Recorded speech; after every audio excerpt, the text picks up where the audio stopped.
Hi, everyone. I am Dr. Harleen Singh, and I am an assistant professor of education at California State University, Stanislaus.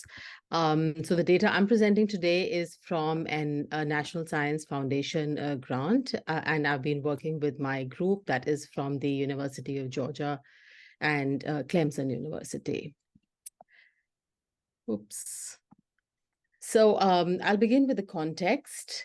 The ESSA, or the Every Student Succeeds Act, is the current education law in the United States. Now, this law lays a responsibility of addressing teacher effectiveness on the individual states. So it is up to each of the 50 states on how they monitor the presence of out-of-field teaching and how they resolved the disproportionate occurrence of out-of-field teaching. And in the United States, students from the low-income schools and the minority-serving schools, they face out-of-field teaching at a much larger rate than students in other schools. So this then becomes a major equity issue. As a consequence, what happens is that each of the state gets to define out-of-field teaching in their own way. So my colleagues and I, we looked at the individual state documents, and this is what we found.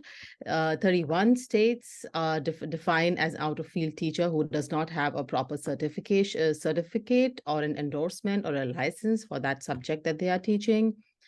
There are 8 states which say an out-of-field teacher is the one who has a limited permit or is working towards certification, but they do not talk about the subject. 5 states say they do not, an out-of-field teacher does not meet one of the multiple criteria that they have listed. So if they don't meet one of them, they are out of field, and so on. So in the absence of an agreed upon definition, it really becomes difficult to gauge the magnitude of out-of-field teaching in the United States. And as a consequence, out-of-field teaching is what we call hidden in plain sight.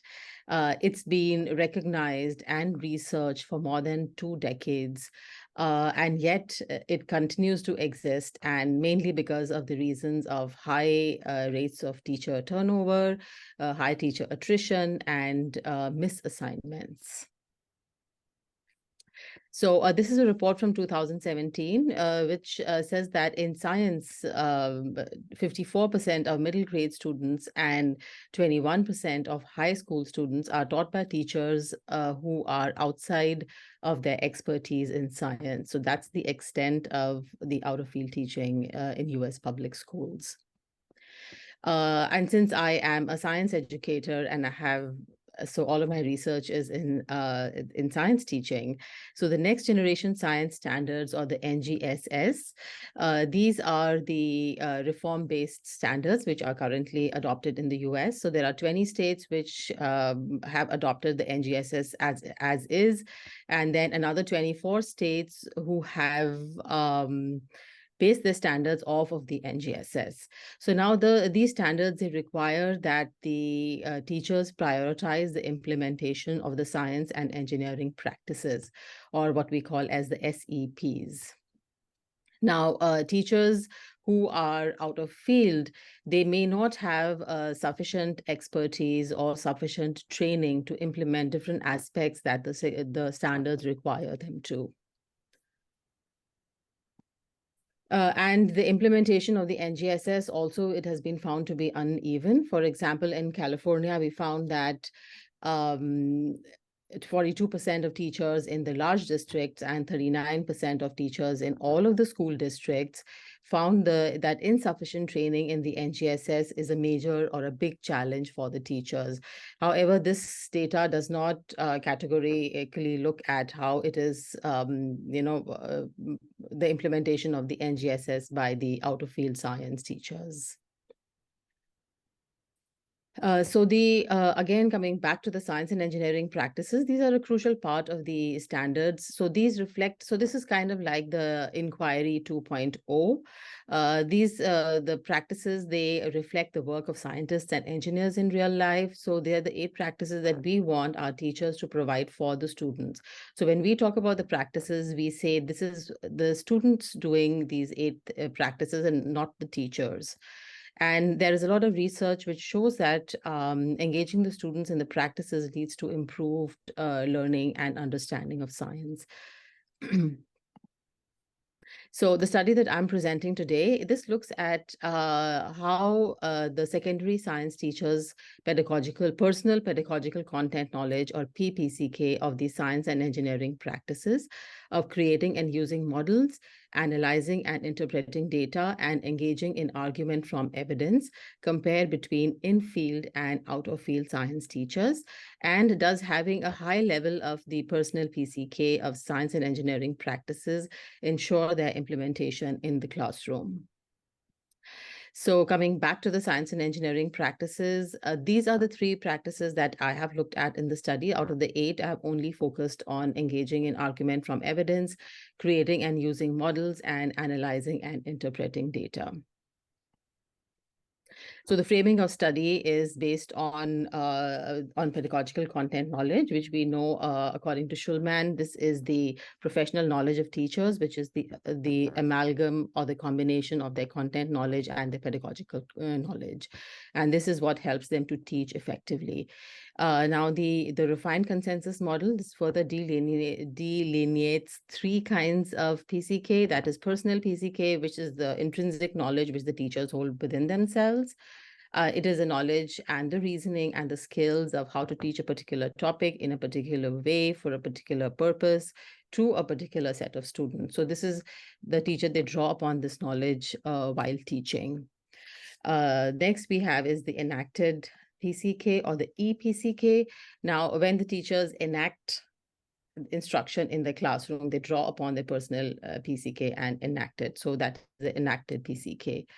So these are the knowledge and skills that are used by an individual teacher for instruction. So it depends upon how a teacher enacts a PCK. It reflects what is the context of the school, the classroom, the student-teacher interactions, teachers' understanding of the science subject matter, as well as their pedagogical knowledge and skills.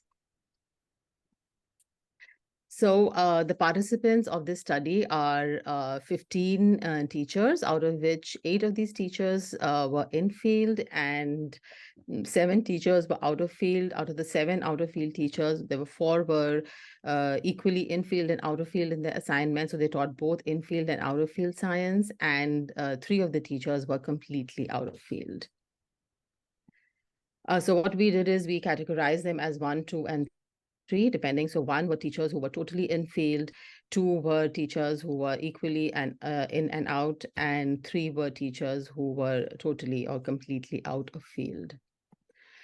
So for the study, we collected 2 kinds of data. We have the weekly overview interviews, and we have the video-based interviews.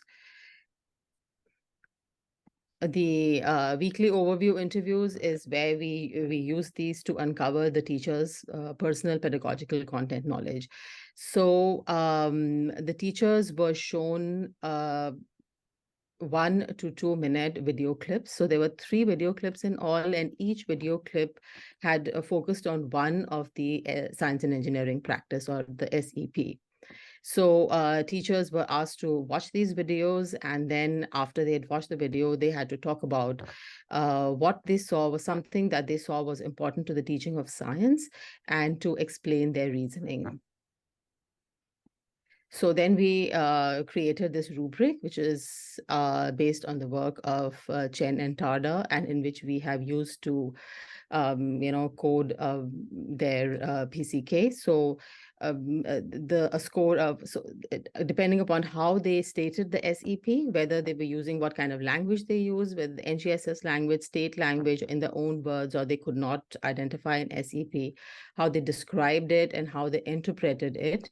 They were scored, and teachers who got a score of 5 to 6 were well-developed personal PCK, 3 to 4 was developing, and 1 to 2 was a limited PPCK.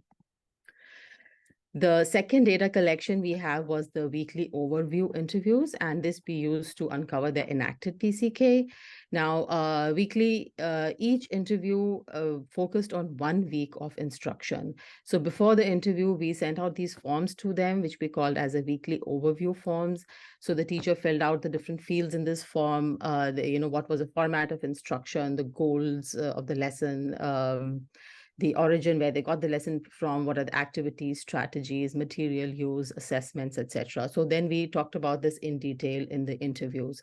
So every interview covered 5 days of instruction. And these interviews were held 3 times a year over 2 years. So we had a total of 6 interviews covering 30 days of instruction.